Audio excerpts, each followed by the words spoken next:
Alaykum, o'rtoqlar. Biz bu videoda saytga qanaqa qilib login qilishni ko'rib o'tamiz. To'g'ri, bu osondir, lekin kimdadir muammo bo'lsa, ehtimol foydali bo'lar.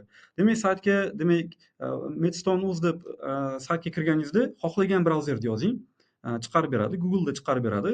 Demak, siz nima qilasiz? Kubank login tugmasini bosishingiz kerak.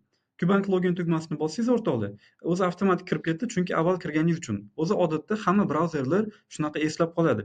Agar mabodo siz eslab qolmagan bo'lsa brauzeringiz qanaqa kirishingiz kerak? Misolda ko'rsataman. Misol uchun mana bunaqa maydon chiqadi. Bu yerga men qo'yamanki, tak, hozir bu yoqda username'im nima edi? Shamsiddinbek, to'g'rimi? Shamsiddinbek edi. Boya ro'yxatdan o'tishda Shamsiddinbek deb kiritgandim.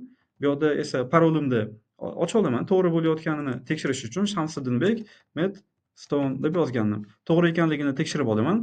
Shamsiddinbek Medstone. Bunga e'tibor bering. Ko'pchilik login qila olmay qolishini sababi aynan parolni va username'ini noto'g'ri kiritganligi. Kirish tugmasini bosaman va yaxshi, ro'yxat saytga kirdim.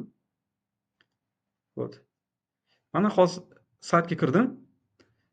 Bu yoqda yana parolni eslab qolasizmi deb so'radi. Menga kerak emas eslab qolish. Shuning uchun X ni bosaman. Chunki men shunchaki sinov rejimida qilyapman, lekin sizga bu albatta kerak bo'ladi. Shuning uchun parolni eslab qolish tugmasini bosing, save qiling. Yaxshi, bu yoqga yana avvalgi videoda gaplashgandek, kirish uchun o'rtoqlar, mana bu yoqdagi step 1 tugmasini bosasiz va pastda avtomatik mana bu konteyner ochiladi va bu yoqda boshlash tugmasi bo'ladi. Boshlash tugmasini bossangiz bo'ldi. Siz saytga kirdingiz va o'rtoqlar bemalol keyslarni ishlab boshlashingiz mumkin. Keyslarni qanaqa qilib ishlash haqida keyingi videoda gaplashib o'tamiz.